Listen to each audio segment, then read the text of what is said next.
Hello, everyone, and welcome to the Starseed Dragon channel. This is our new perspective for the day to exercise our intuitive natures, and we are using the Labyrinth Tarot. It's a fairly new tarot, so it just came out last year, I want to say.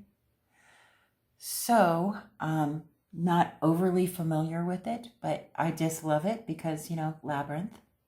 David Bowie connections. I've got a David Bowie feeling. My Starman deck is also out, which we will be using that shortly.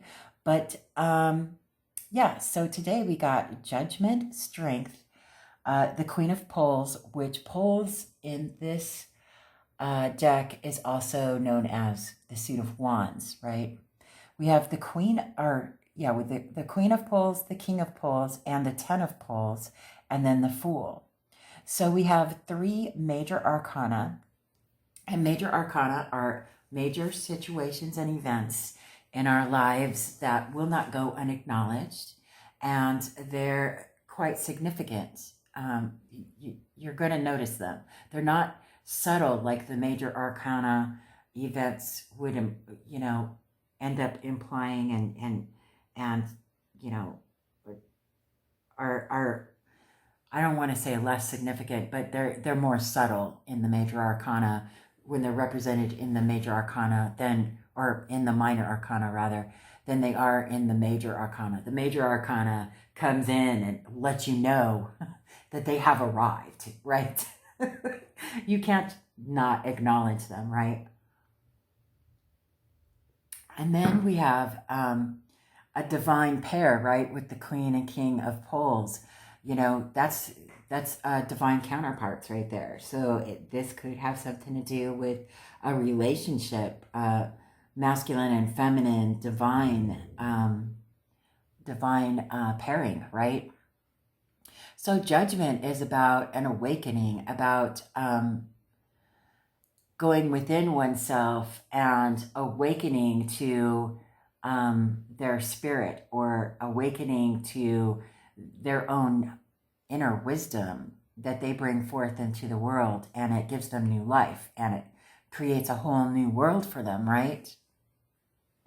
Strength is about having not physical strength, but having the strength to endure certain challenges, or having the strength to be able to overcome obstacles, having an understanding of what true strength can be, right? My grandma always taught me the softer the touch, the stronger the arm.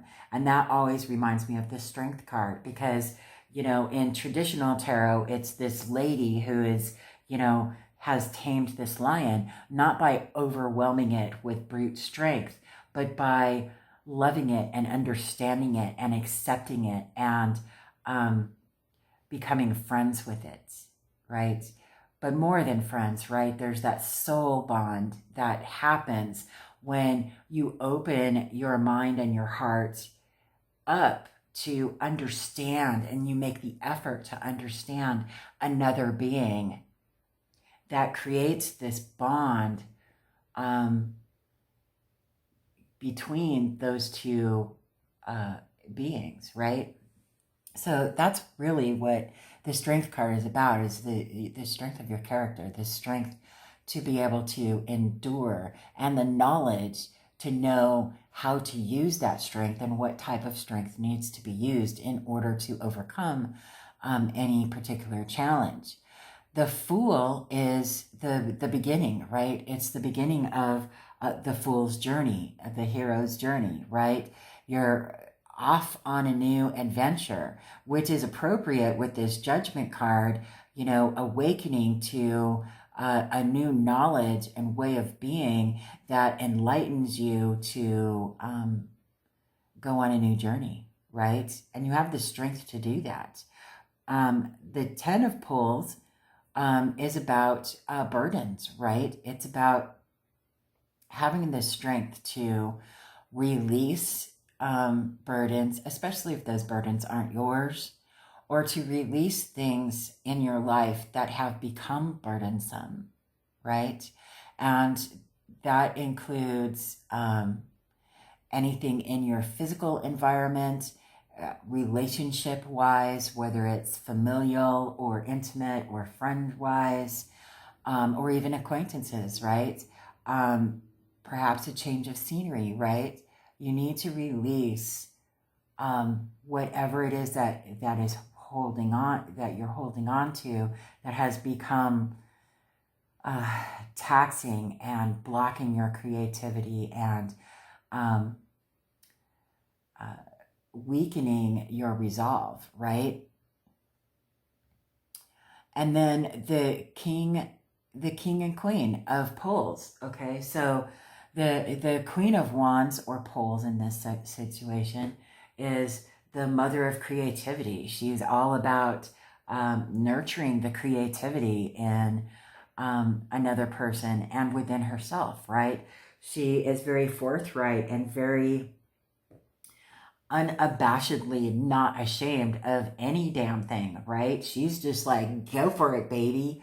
And she's all about creating that fire within you. She's, you know, I like to call her the muse of the queens, right? Because she's all about that passionate creativity and that drive that makes you do things that will make you passionate for your life, right? And encourage you to, you know, go for your dreams. That's what the Queen of Wands is about. She's all about that. She's very artistic and very sensual and beautiful and awe-inspiring, right? Because she's got that fiery ambition herself. She's very passionate about art and love and joy and doing things that make you feel good about yourself, within yourself, and not worry about what other people think, right? And the King of Poles is about, you know, well, he's the ruler of his kingdom, and it's fire element, right? And fire rules over passion, creativity, intuition, and drive, and creating your own path and entrepreneurship and, you know, just blazing those trails, right? So, but fire, you need to be careful with fire because, you know, it can warm your meal or it can burn it, right? So it's a very gentle balance.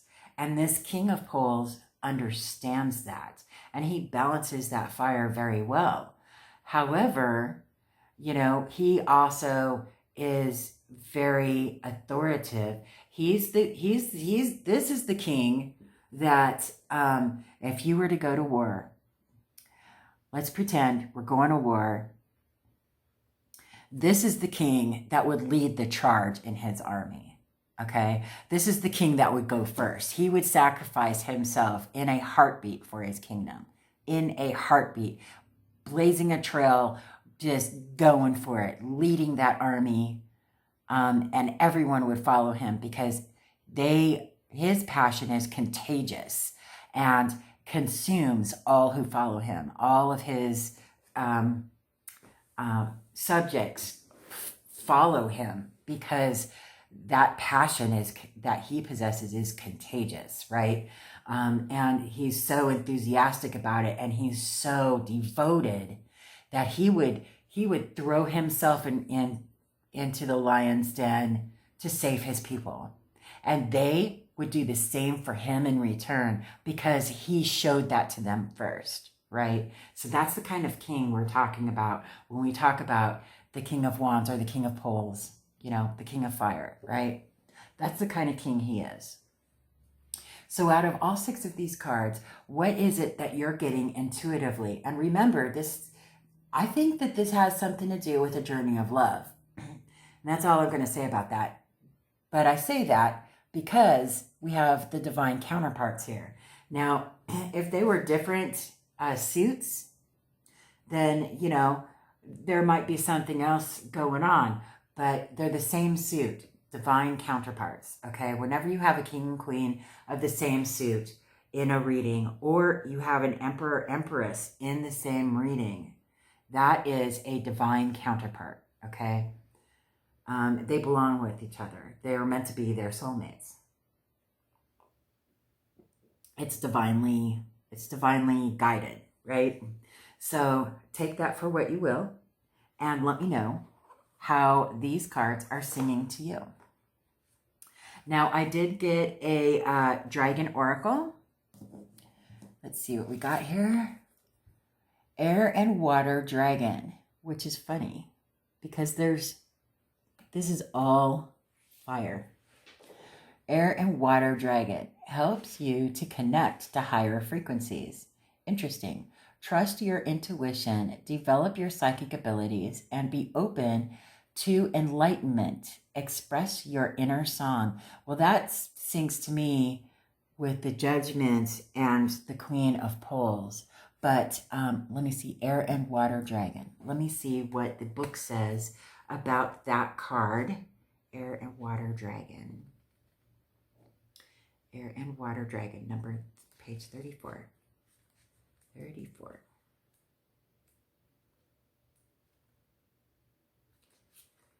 Okay. Call on your blue and green air and water dragon to enter your third eye to awaken and activate your higher fifth dimensional abilities. This will bring you crystal clear clarity and new vision and awareness of life. Your third eye is a very sensitive psychic center, and when it is fifth dimensional, the air and water dragons clarify and protect it and enhance your ability to use it for the highest good. They can enable you to connect to Neptune, the planet of higher spirituality, to open to new enlightened understanding. Choosing this card calls on you to use your intuition as well as your spiritual knowledge and wisdom to see everything from an illuminated perspective. Air and water dragons will then surround you and enable your life to flow. They will attune you so that your voice expresses the true notes of your soul. Beautiful. And then we got a mystical wisdom card. Mystical wisdom card. Because I messed up the whole deck. Okay. Dreams. Believe in your dreams. Well, that's awesome. Isn't that pretty? Such a pretty card. Let me look up in the book. Dreams. Dreams, dreams, dreams. There's such pretty cards. Dreams. Believe in your dreams. Believe in yourself and reach for the stars. You have the courage, patience, and passion within you to make a difference. When you have a dream, only you have the responsibility to make it real. Dreams are never free. It may take time, energy, and sacrifice to create the reality and live your dream. It also takes preparation, determination, and effort. Never compromise or surrender your dreams. Believe in yourself. Believe in your dreams. The mantra is, I believe in following my dreams. Well, that's gorgeous. I love it. I love how these always connect and give perspective, right? And that's what oracles are really meant to do in a reading, is to either confirm what messages you have already seen, or to enhance and add to what you have already seen, right? That's all they're really meant for. Unless you use them as a daily pull to give you some inspiration in your daily life and go out and have something to contemplate while you're doing your daily life. As far as oracles in tarot readings, as far as I'm concerned, oracle cards usually either confirm what messages have already been received, or they clarify or add to whatever messages have already been seen in a tarot reading. Other than that, you know, take it for what you will. So I hope that you had a good exercise today, and I hope that you let us know in the comment section below what your perspective is on this draw for today. What is your intuition telling you? Which card drew your eye to it first? Start with that card and then allow your intuition to flow to the next card, whatever card you're drawn to next. And listen to those messages. Pay attention to those messages. Let them flow through you. Write them down. That's what I do. I write down everything when I do a reading. I'll write everything down. And, you know, they never start where I first laid down cards. They always start, you know, somewhere else. And I flow wherever my intuition guides me to flow to whatever next card it is, whether it's attached directly to it or not, you know, across the board from it. Doesn't matter. My intuition is guiding me. So I encourage you to try that and allow your intuition to guide you and trust it. You really have to trust it because your intuition is never wrong. Your intuition comes from your soul, which is in your subconscious. And it's really difficult in this world to turn off your conscious ego mind to be able to listen to your intuition, which is really your soul speaking to you, right? So I hope that you enjoyed this today, and I look forward to hearing your comments or reading your comments below. Other than that, have a fantastic day, and I will see you on the next video.